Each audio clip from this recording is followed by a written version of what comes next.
திமுக பாஜக பூதம் இப்படி சொல்லிய இவர்களை எல்லாம் கூட்டணியை விட்டு வெளியேறாதபடி பார்த்து கொண்டோம். ஆனால் எடப்பாடி பாஜக பூதத்தை உள்ளே வரவழைத்து அந்த பூதத்தை கை வேறு காலு வேறாக வைத்து செய்திருக்கிறார்.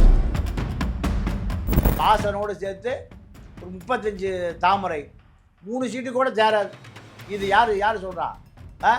பாஜகவே சொல்கிறான். மந்திரிகளை எதிர்த்து தாமரை நிறுத்தியிருக்க சேருமா? தாமரை தலையெடுக்க முடியாதபடி கருக்கி விட்டார் எடப்பாடி. மெரிபா பன்னீர் சோடா, ஐ ட்ரஸ்ட் மெரிபா. இந்த வேட்பாளர் பட்டியல் அறிவித்த பிறகு புது முகம், சட்டசபைக்கு புது முகம், 100 வேட்பாளர்கள் பட்டியல் தயார். இதுதான் எடப்பாடி. அண்ணாமலை கண்டிப்பாக வாய்ப்பு. ஏன்னா அப்படி போட்டியிட்டாலும் அதிமுக தொண்டர்கள் கண்டிப்பாக வாக்களிக்க மாட்டார்கள். அண்ணாமலை கண்டிப்பாக கடும் தோல்வியை சந்திப்பார்.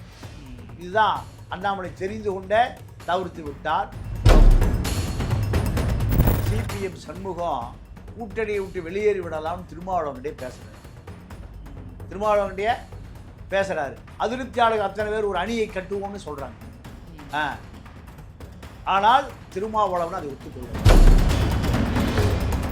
சிபிஎம், வேல்முருகன், ஜெகன்மூர்த்தி, கிருஷ்ணசாமி, தனியரசு, இது ஒரு பெரிய கூட்டணியை உருவாக்கி திமுக படிநிலையிலே தோற்கடிக்கப்பட்டிருக்கும். இதை தடுத்த திமுகவை காப்பாற்றியவர் திருமாவளவன். ரிஃப்ளெக்ட் வாய்ஸ் நேயர்களுக்கு வணக்கம். இன்றைய சிறப்பு நேர்காணலில் நாம் சந்திக்க இருக்கின்ற சிறப்பு விருந்தினர் மூத்த பத்திரிகையாளர் தமிழா பாண்டியன் அவர்களை வரவேற்று நிகழ்ச்சிக்குள் செல்வோம். வணக்கம். தேர்தல் தேதி நெருங்கிட்டு இருக்குது. ஒவ்வொரு கட்சிகளும், முக்கியமான திமுக, அதிமுக, மேஜர் ஃபேக்டர் 2 கட்சிகளுமே தொகுதிகள் முடிவாக்கி எந்தெந்த தொகுதிகளை யார் போட்டிடுறது அப்படிங்கிற ஒரு விஷயமா வெளிவந்துட்டு இருக்கிறத பார்க்குறோம். இப்போது முதல்ல அதிமுகவினுடைய கூட்டணியாக பாஜக எந்தெந்த தொகுதிகள்லாம் போட்டியிட போகிறாங்க, இந்த பட்டியலாம் வெளியே வந்திருக்க பார்க்குறோம். இப்போ முதலாவதாக நான் கேட்குற கேள்வி என்னென்னா, கிட்டத்தட்ட 12 விஐபி தொகுதிகள், திமுகவுடைய மிக முக்கியமான அமைச்சர்கள் இருக்கக்கூடிய ஒரு தொகுதி. இப்போ அதிமுக தான் எதிரான ஒரு கேண்டிடேட் போடுவது தான் சரியாக இருக்கும்.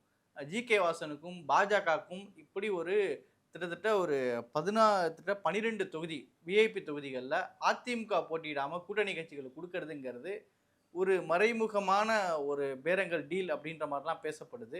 இது எந்த அளவுக்கு சாத்தியமானது? இது எடப்பாடியினுடைய ராஜதந்திரம் என்று தான் எடுத்துக்கொள்ள வேண்டும். ஏன்னா இந்த தொகுதிகளில் பழங்கொண்ட மத யானைகளை போல திமுக மந்திரிகள் கோடிகளை வாரி இறைப்பார்கள். இந்த தொகுதிகளில் அதிமுகவை மோதி அவர்களை வெற்றி கொள்ள முடியுமோ தோல்வி அடைய முடியுமோ, பெரும் பொருட்செலவும் மனித உழைப்பும் செலவாகும். அதை தடுப்பதற்காக கூட்டணி கட்சிகளுக்கு தள்ளி விடுவது என்பது இயல்பான ஒன்று தான். அதை நீங்கள் பாஜக ஆரம்பத்தில் 234 சட்டமன்ற தொகுதிகளை சரிபாதியாக பிரித்து கொள்ளலாம். 117 117 எடப்பாடிக்கு 117,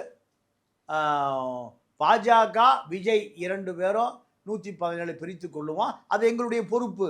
எப்படியாவது விஜயை நாங்கள் கூட்டணிக்கு கொண்டு வந்து விடுவது எங்களுடைய பொறுப்புன்னு நீங்கள் அமித்ஷா பேசுகிறாரு, அமித்ஷா மகன் பேசுகிறார். 2வது விஜயை கட்டுப்பாட்டில் வைத்திருக்கக்கூடிய விஷ்ணு ரெட்டி, அபினேஷ் ரெட்டி, ஆதவ் அர்ஜுனா ரெட்டி, இப்படி பல ரெட்டிகள், பல மில்லியன் கோடிகளை வைத்திருக்கக்கூடியவர்களை எல்லாம் வைத்து பாஜக கட்டுக்குள் கொண்டு வந்து விட்டது. ஆனால் விஜய் நீங்கள் துணை முதலமைச்சர், எங்களுக்கு குறைந்தது 50 சீட், இது கம்மி, சமரசமே செய்து கொள்ள முடியாது என்ற பொழுது பாஜகவை துணை முதலமைச்சரை தவிர்த்து மத்திய மந்திரி தர்றேன்னு பேரம் பேசுகிறாங்க. ஆந்திராவில் சிரஞ்சீவிக்கு அப்படி தான் கொடுத்தாங்க.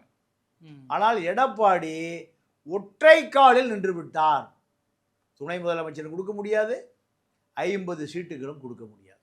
இப்போ காங்கிரஸுக்கு திமுக கூட்டணியில் 28, பாஜக 117 என்று செய்தி சொல்லப்பட்ட கமலாலயங்கள் இப்பொழுது 27க்கு கையெழுத்திட்டு விட்டது. அப்போ இது யாருடைய வெற்றி?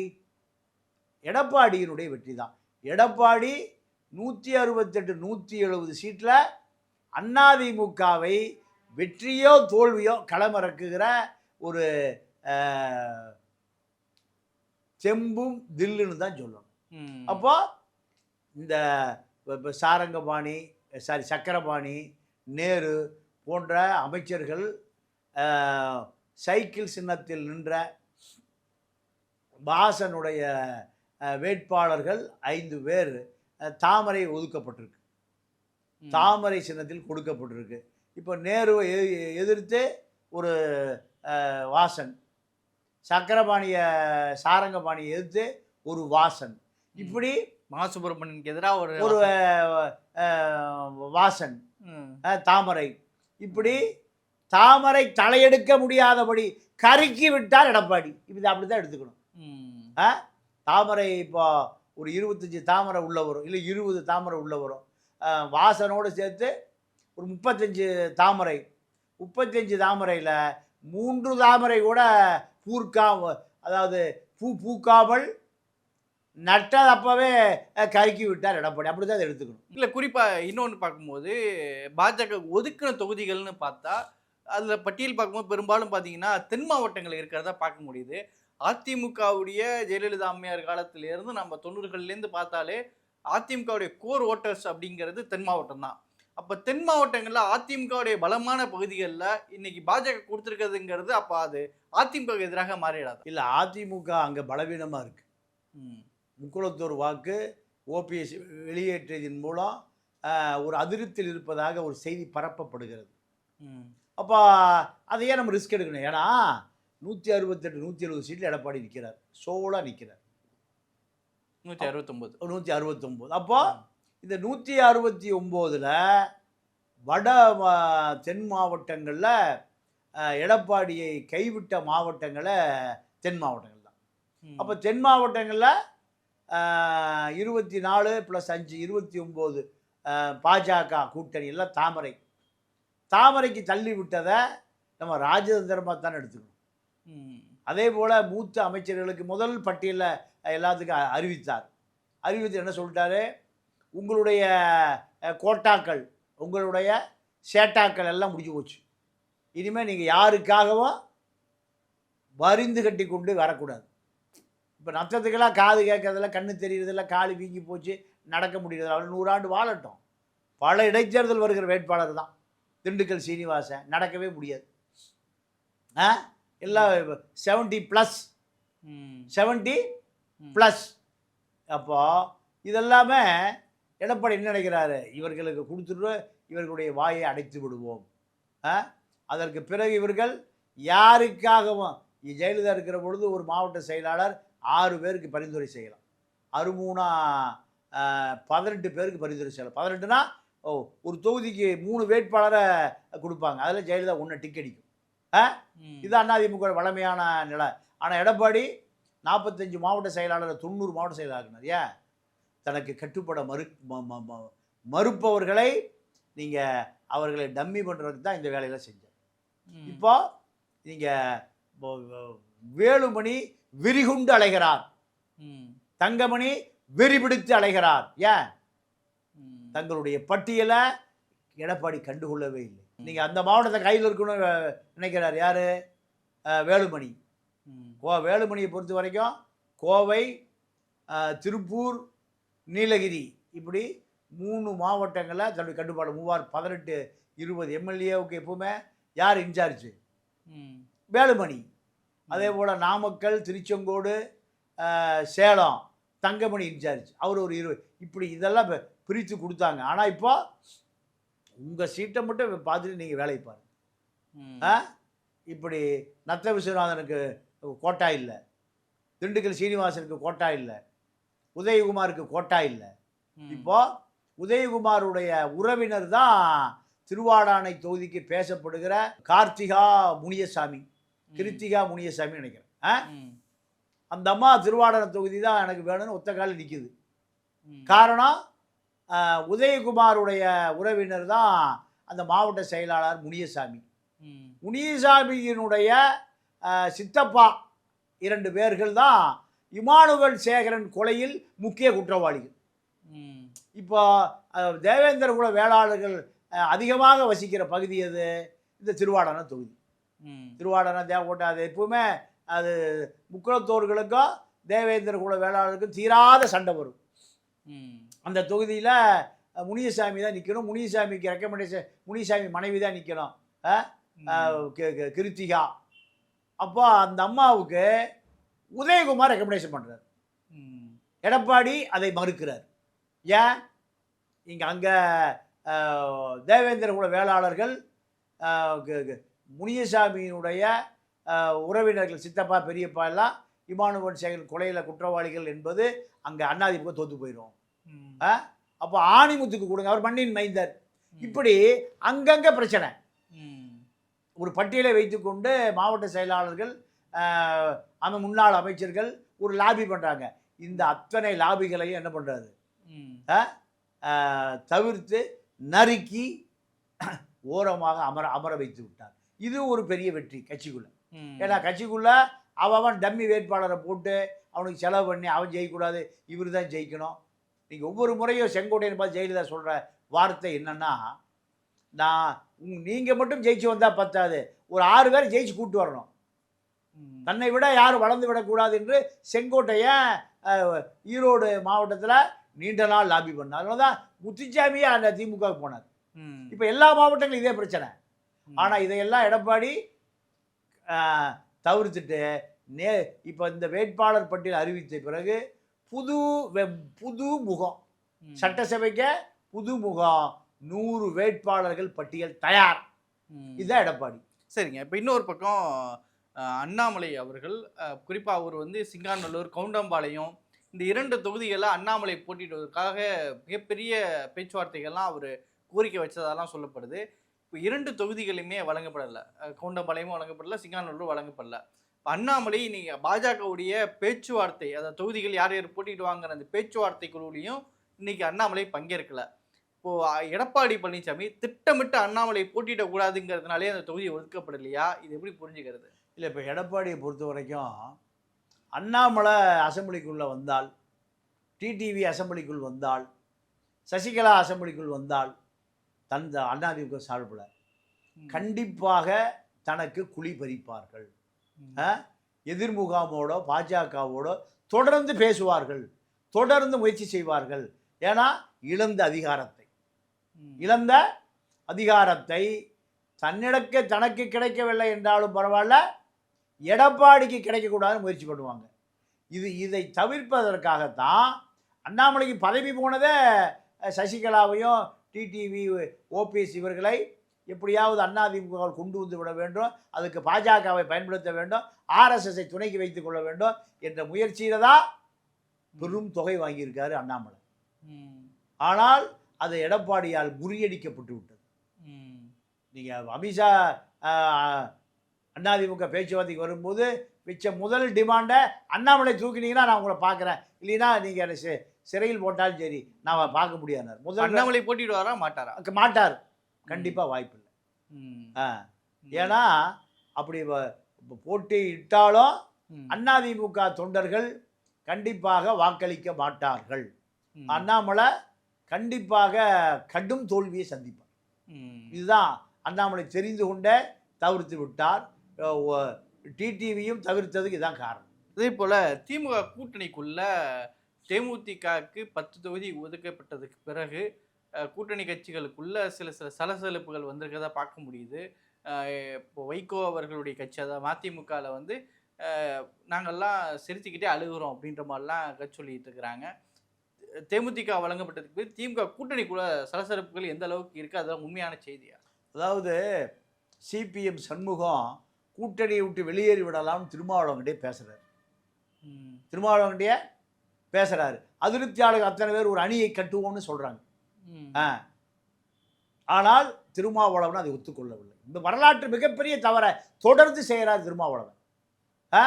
அவருடைய பலவீனங்கள் தான். இந்த 4 சட்டமன்ற உறுப்பினர்களும் ஒரு நாடாளுமன்ற உறுப்பினரும் கரைவேட்டி கட்டாத திமுகவாக மாறி போனதால் அவரால் விரைந்து நடவடிக்கை எடுக்க முடியல. திமுக கூட்டணி உடைத்து விட்டு வெளியே வர முடியல.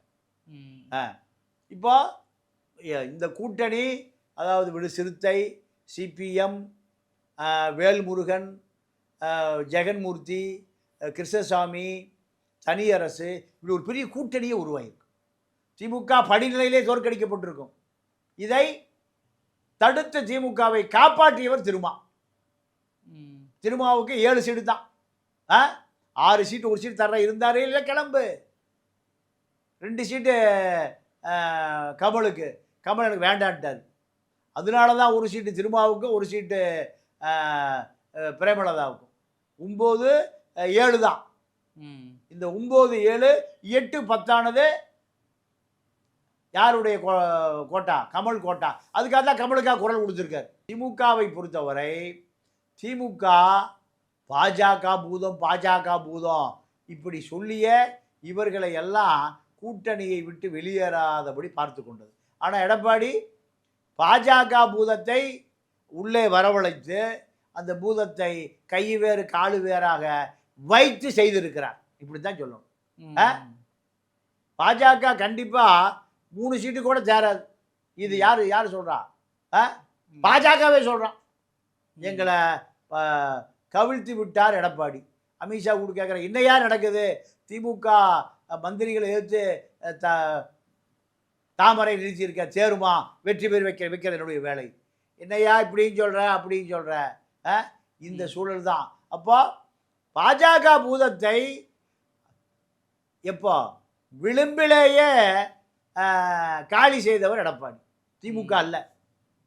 உண்மையாகவே பாஜகவை உள்ள வர வச்சு சமாதி செய்தவர் எடப்பாடி தான். இது அப்படி தான் எடுத்துக்கணும்.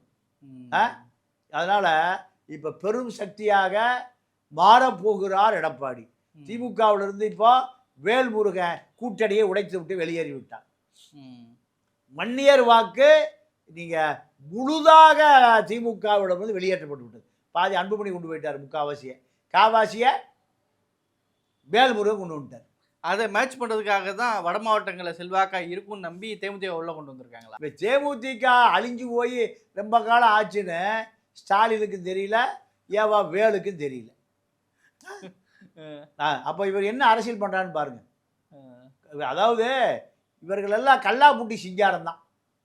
வேலுவாகட்டும், நேருவாகட்டும், சேகர் பாபுவாகட்டும், மூர்த்தி ஆகட்டும், செந்தில் பாலாஜி, இவர்களுக்கு அரசியலே தெரியாது. கருணாநிதிக்கு அரசியல் தெரியும், ஸ்டாலினுக்கு அரசியலே தெரியாது. ஏதோ முதலமைச்சர் ஆகிட்டார். அந்த கட்சி ஒரு பெரிய ஸ்தாபனம். அது அந்த ஸ்தாபனம் அதிகாரத்துக்கு வந்து விட்டதை தவிர இப்போ ஆட்சி செய்தது அத்தனை பேர் யார்? அதிகாரிகள் தான். இல்லைன்னா ஸ்டாலின் ஆட்சி பண்ணுறாருன்னா நீங்கள் 8 மணி நேரம் வேலை, 8 மணி நேரம் உழைப்பு, 8 மணி நேரம் ஓய்வு, அந்த உலகம் பூரா இருக்க ஒரு கம்யூனிஸ்ட் சித்தாந்தத்தை 1 மணி நேரத்தில் காலி பண்ணுவாரா? கார்பரேட் கையில் அனுப்புகிறான். யாருக்கிட்ட? தங்கம் தென்னரசு தொழில்துறை அமைச்சர்கிட்ட. அவர் சட்டசபையில் தீர்மானத்தை பாஸ் பண்ணுறாரு. உலகளவில் பெரிய அவமானத்துக்கு உண்டான தீர்மானம் அது. அப்போ அரசியல் தெரிந்தால் அதை செய்வாரா? பேர் வேற ஸ்டாலின், பேர் வேற ஸ்டாலின். அப்போ இவர்களுக்கு ஏதோ மாப்பிள்ளை ஒரு 5 லட்சம் கோடியை திருடுவதற்கு சமயமூர்த்தின்னு ஆடிட்டு, துர்காவுடைய ஆடிட்டு, அமைச்சர்கள் எல்லாம் 1000 கோடி கொண்டு கொடுக்குறானா. அவர் ஐஸ்பாரில் படுக்க வச்சா சமயமூர்த்தியை பல லட்சம் கோடி மக்களுடைய வரிப்பணம் திரும்பி எடுக்கப்படும். இதெல்லாம் பாஜக செய்யாது. ஏன்னா நாக்பூர் வரை இவருடைய லஞ்ச பணத்தை கொண்டு போய் சேர்த்துருக்காங்க. பாஜகவல்ல, ஆர்எஸ்எஸ் இயக்கம் வரைக்கும் ஆர்எஸ்எஸ்ஸை உலகத்திலே கரப்டட் பண்ணது கருணாநிதி கும்பல் தான், கருணாநிதி குடும்பம் தான். அவ பெரிய கரப்டடு. அவர்கள்ட்ட எனக்கு காசு வாங்கிட்ட வெளியே சொல்ல முடியாதுல்ல. ஏய், உனக்கு நான் பொட்டி கொடுத்தனா இல்லையா? ஆர்எஸ்எஸ்க்கே பொட்டி கொடுத்தேன், வாங்கினியா இல்லையா? இப்போ இந்த கதை தான். அப்போ கருணாநிதியுடைய பாலிசி என்னன்னா, அத்தனை பேரை குடிக்க வச்சுட்டிங்கன்னா, காமராஜர் படினார், கருணாநிதி குடினார். குடிக்க வச்சுட்டா அது மீட்டெடுக்கவே முடியாது, சிந்திக்கவே மாட்டான். இதுதான் கருணாநிதியுடைய பாலிசி. இப்போ மகனுடைய பாலிசி, ஆர்எஸ்எஸ்ஸே கரப்டட் பண்ணுறது. அத்தனை பாப்பா பயல்களுக்கு பொட்டி. பெரியார் பார்ப்பனர்களை ஒழிக்கணும்னாரு. இவரை பெரியார் பேரை சொல்லி பாஜக ஆர்எஸ்எஸ்ஸுக்கே பெட்டி.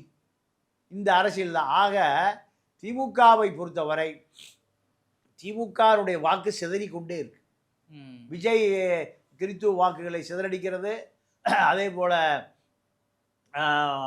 தலித்து வாக்குகளை சிதறடிக்கிறது, எல்லாமே விஜய் பண்ணுறாரு. பாஜக வாக்கு சிதறுது. மிச்ச மீதி இருக்கிற வாக்குகளை யார் சிதறடிக்கிறான்? வேல்முருகன் சிதறடி. வேல்முருகனுக்கு தமிழ் தேசிய கூட்டமைப்பு, இங்கே அந்த வன்னியர் பகுதிகளில் இருக்கக்கூடிய பழைய போராளிகள் கூட்டமைப்பு, கிறித்துவர்கள், முஸ்லீம்கள், இப்படி ஏறக்குறைய ஒரு 40-50 இயக்கங்கள் இருக்குது. இந்த இயக்கங்கள் பூரா ஒரு தமிழ் தேசிய அடையாளத்தோடு வேல்முருகனுக்கு இந்த தேர்தல் 734 தொகுதிகளையும் குறைந்த பக்கம் 5% வாங்கி நிரூபிச்சிட்டாருன்னா திமுக அதல பாதாளத்தில் போயிடும். இதை செய்தால் 31 வரைக்கும் இந்த கூட்டணி நீடித்தால் இந்த கூட்டணி தான் எதிர்காலத்தில் பேசப்படுகிற கூட்டணி. சரிங்க, ரொம்ப விரிவான உரையாடல். நிகழ்ச்சியில் பங்கேற்று கருத்துக்கு நடத்தி மிக்க நன்றி. நன்றி, வணக்கம்.